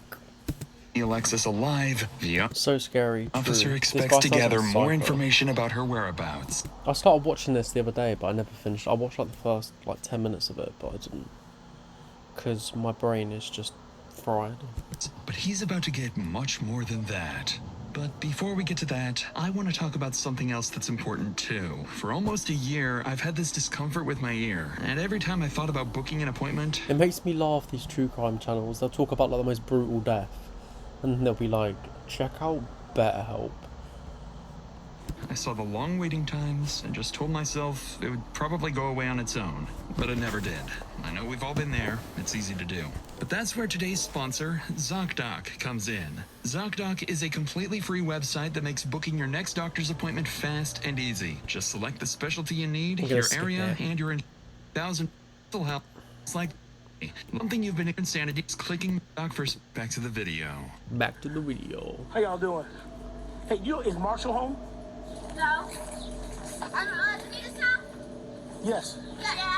Okay. How y'all doing today? Okay. Y'all be safe. Be careful now, okay?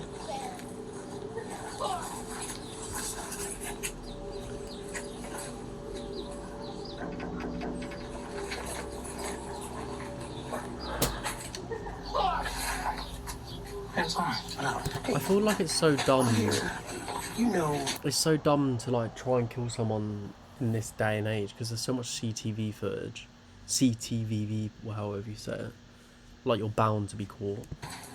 Alexis, yeah, I was gonna say, yeah. So, Gabe. I'm sorry, Gabe. Gabe. Yeah, no. Her mom told me that she didn't come home. So yeah, because I spoke to her brother and friends, and they're concerned. Oh, I'm concerned too. When was the last time you spoke to her or saw her? You know what? I can. I'm the same way. Yeah. So I can show you my call log.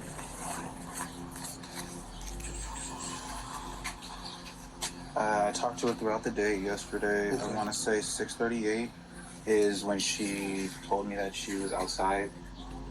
She... Here? Yeah. I let her in. We hung out for a couple hours. She left around 9. Did she see where she was going? 100% yeah, guilty. I can show you text message. She said that... the more you give me, the better, man. I was about to say, I remember her saying... This is from today. It's not delivering. I've been trying to call her. I was like, are you still coming over? You must still be asleep. She's like, I can only come by for a bit today. I was like, okay. Because she was doing some other stuff for her job that she was doing some running around for. Okay. You got idea where she may be? You know, brother. He looks. Look at his eyes. You can just tell he's guilty. I feel like as soon as you start like over-explaining yourself, it's just like guilty. I honestly thought she went to go smoke with her friend Rhea when she left here. Maria. Oh, Maria. Yeah. Okay. I thought she went to go smoke with her because usually she won't tell me. Also, I hate to be a beg, but I'm basically trying to hit 10 followers. So if you could follow me, I'd greatly appreciate it. I also just like seeing the effect come up on the screen. I want to see if it'll work. Know what she's doing until she's already doing it. Mm-hmm. So I thought she went there, but then when I kept on calling her at 11, and I wasn't It worked. Wait, did it come up on the screen? Okay. Did she seem out of sorts when she came over yesterday? Was she her normal Yeah, self? it came up on screen. Thank you. I mean, she came in, we hugged, we kissed, she watched me, do my little heist on GTA, play my game and whatnot. I mean, we watched Family Guy. Okay.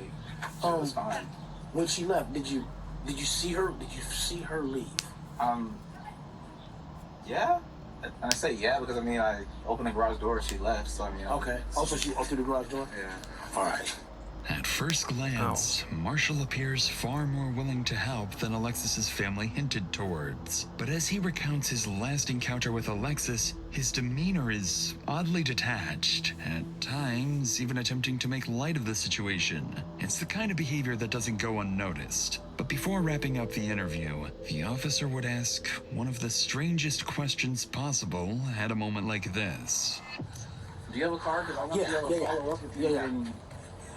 How long you dating? Yeah. How long y'all been together? Like 3 going on 4 years. Okay. All right. And I showed you my call log. You ain't got to strap down in the house like a slave or nothing? No, I know. No, I know you have to ask. Yeah, because it's a serious situation. Yeah, exactly. Just lock him away. He clearly did it. And I appreciate you trying to make light of it, but no. He's got those crazy eyeballs. All right. On that strange note, the interview wraps, and the officer calls his sergeant, only to learn that, while this conversation was taking place, a major discovery had just been made a few miles away. On a residential street in Antioch, Alexis's family comes across their daughter's car while organizing their own search and spreading the word on social media. Police are immediately informed of this discovery, and the car is towed and seized for forensic analysis. Inside the car, some troubling details quickly stand out. The keys are still in the ignition, the door is unlocked, and personal items are missing. After removing and analyzing the car's infotainment unit, investigators are able to track Alexis's precise movements before her disappearance. And just 12 minutes before the car was abandoned, it had been at Marshall's house, not her friend Maria's, as he had previously implied. These findings, along with the alleged death threat, prompt investigators to move Marshall from a person of interest to the primary suspect in Alexis's disappearance. The following day, 2 detectives arrive at Marshall's house, suspecting he is the last person to see her alive and may have been withholding vital information. However, they're also here for something else. Something that will catch him completely off guard. Hey, I'm a detective minister. Okay.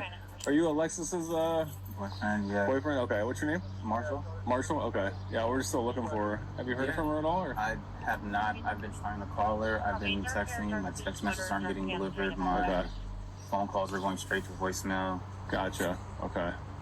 Yeah, basically at this point, like, I think this is the last place that we know that she was at. Right, and so we're just, obviously that's why we're kind of keying in on this area, you know? I understand, and like I was telling her mom, like, hey, I saw her, this is the last time. Yeah. You know, and I'm worried. Right. You know, and she's missing, and that just means that she's missing. It doesn't necessarily mean something happened to her, so I'm really trying not to let my mind wander. Her friends I'm not gonna say they've been putting me under scrutiny, but they're making me feel like I did something and I didn't. Okay. Yeah, I mean, anytime and boyfriend, right? And that's what I'm saying. You know, everybody handles stress different, you know, and so we just want to rule everything out, anything weird to happen here. So, you know what I mean? Then we can move on to, hey,